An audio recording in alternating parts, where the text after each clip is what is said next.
Donc, il fallait s'attendre à une telle sortie. Déjà, dès au moment bien avant leur procès, on avait vu une sortie de leurs avocats du côté de Paris qui ont dénoncé justement ces pratiques. Et après relax, il fallait donc s'y attendre. Mais de l'autre côté, la grosse question, peut-être que si on aura, puisqu'il est prévu d'avoir un cadre du FNDC, c'est de savoir aujourd'hui, malgré cette procédure, est-ce que le FNDC maintient toujours sa position de se retirer de tout processus de dialogue allant dans le sens de cette transition. Mais même si de l'autre côté Charles Wright n'est plus là, parce qu'il a dès les minutes qui ont suivi la décision du tribunal de première instance de Dixon de relaxer ses cadres, ses leaders du FNDC pour délit non constitué, le procureur Charles Wright, alors procureur à l'époque procureur général près la cour d'appel de Conakry, avait interjeté appel. C'est pour dire que ce ping-pong là judiciaire, on est loin d'en sortir, et c'est bien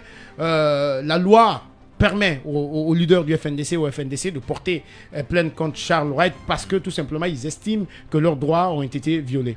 Bien, c'est Jamal Pendessa, est-ce qu'il faut s'attendre à disons, à une poursuite, pas à une poursuite, à une comparution très prochainement de Charles Wright et de toutes les personnes incriminées par le FNDC et devant la justice? Bon, moi ce que je dois dire, il faut dire que c'est une opportunité pour Charles Wright de se racheter.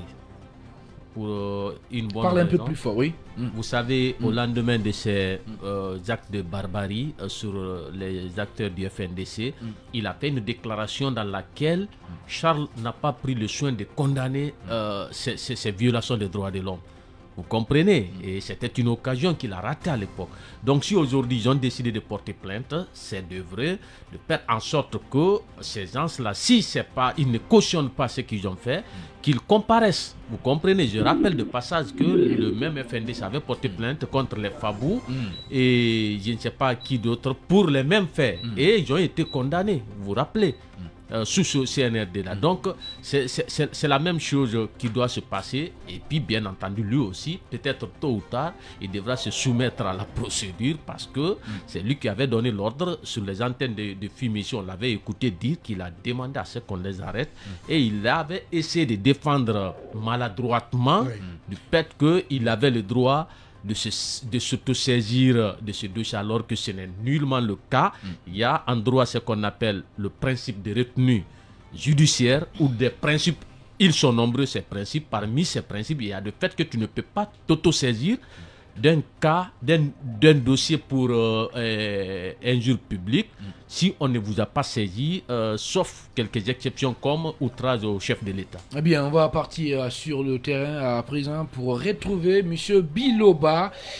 Bonjour. Bonjour Khalil, bonjour à toute l'équipe et aux milliers d'auditeurs et de téléspectateurs. Je précise que vous êtes le responsable en tout cas des antennes du Front National pour la défense de la Constitution, Mamadou Boy Diallo. M. Biloba, bonjour. Oui, bonjour. Oui. Alors, la première question, hier vous avez tenu une conférence de presse au cours de laquelle vous avez annoncé des poursuites judiciaires contre le commandant de la BRB, mais aussi l'actuel ministre de la Justice, Charles Wright, qui était au moment des faits procureur général de la Cour d'appel de Conakry. Dites-nous, quelles sont les raisons qui sous-tendent votre sortie pour annoncer des poursuites judiciaires contre ces deux personnalités? Ça, c'est la première question. La deuxième question, je voudrais quand même que vous reveniez sur les conditions dans lesquelles on vous a fait les conditions de détention, non seulement de la maison à la DPJ, mais aussi du côté de la maison centrale. C'est exact, ce n'est pas parce que le tribunal de l'histoire nous a acquittés que nous allons nous contenter de cela et en faire une faveur au point d'ignorer nos droits. Le FNDC ne peut pas être la sentinelle de la démocratie des droits humains et encourager l'impunité et la violation des droits humains dans le pays. Nous ne le faisons pas pour nous-mêmes, nous le faisons pour l'histoire, pour qu'il n'y ait plus jamais ça dans notre pays. Ce ne sont pas les conditions d'arrestation des membres du FNDC qui nous ont de plus choqués, mais plutôt le fait de découvrir cette face cachée et noire et vilaine de la police guinéenne qui nous écœure davantage. Imaginez que des leaders d'opinion de la trempe, des membres du FNDC, en pleine conférence, en pleine journée, et dans les locaux de leur siège, devant les caméras du monde, ces OPJ, ces officiers de la police, ces agents de la police n'ont pas hésité à utiliser de la brutalité pour embarquer Mani Militari, des combattants pour démocratie qui n'ont pratiquement rien fait pour qu'ils se retrouvent ou qu'ils soient traités ainsi. Donc cela suppose que vraiment nos concitoyens à la base souffrent beaucoup et très souvent nous entendons ces cris de cœur qu'on a été bastonné, qu'on a été embarqué Mani Militari, ils ont utilisé leurs armes pour nous cogner, etc., etc. Donc ceci prouve à suffisance que la police a besoin de réformes. Je ne vais pas m'attarder sur ce que vous avez suivi en direct à travers vos confrères qui étaient sur place.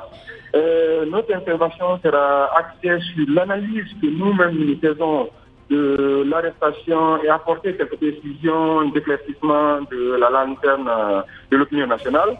Comme vous le savez déjà, c'est au lendemain du 60e sommet des chefs d'État et de gouvernement de la CEDEAO que nous avions pris l'initiative d'organiser une conférence de presse pour faire part à l'opinion nationale et celle internationale de notre position face aux conclusions du 10 sommet. En pleine conférence de presse, un groupe de personnes en uniforme, parce que c'est comme ça qu'on va les appeler, et jusqu'à ce qu'on ait découvert leur identité, fait irruption dans la salle de conférence.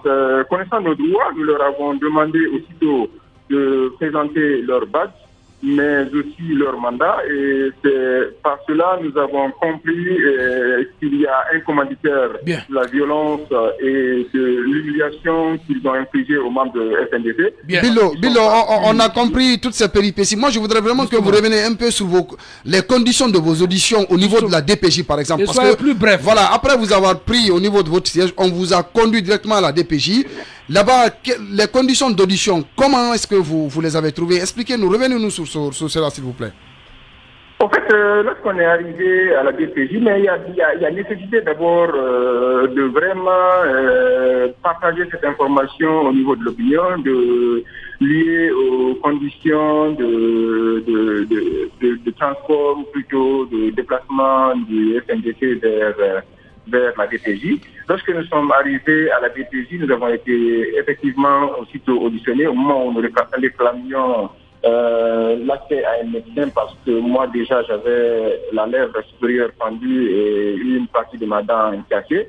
Et aussitôt arrivés, ils nous ont auditionnés et toutes les questions ont porté sur les circonstances de notre arrestation et si nous reconnaissons avoir proféré plutôt des injures à l'encontre du CNT ou des magistrats.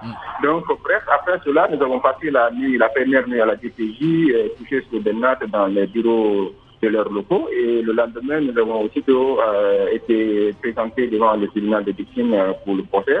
Malheureusement, le même jour, ce n'était pas une coïncidence, ça a été orchestré par ceux qui nous ont arrêtés. Ils ont programmé un autre procès qui nous a empêchés d'être entendus ce même jour-là. Et le lendemain, le même jour, nous avons reçu un mandat de dépôt qui nous a amené vers la prison centrale, où nous avons bénéficié d'un très bon traitement, il faut le dire, même si nous étions en prison. Et le lendemain, il y a eu des procès qui nous a acquittés avec, bien évidemment, l'implication du collectif des avocats du FNDC, qui était vraiment notre bataille et qui s'est mobilisé massivement parce que ce n'était pas moins de 11 avocats. Rapidement, alors vous aviez parlé tout à l'heure du comportement de la police. Vous dites que vous découvrez, bon, je ne sais pas si c'est un lapsus, parce que depuis tout ce temps, vos collègues Sano, Ibrahima Diallo, Fonike ont été arrêtés dans des conditions similaires. Bon, quand vous dites que vous découvrez cette face cassée de la police, bon, c'était pas ça la question. La question, c'est de savoir, Alpha Condé n'est plus au pouvoir, mais ces arrestations comme ça continuent. Est-ce que finalement vous arrivez à vous dire parfois que ce n'était pas fondamentalement Alpha le problème?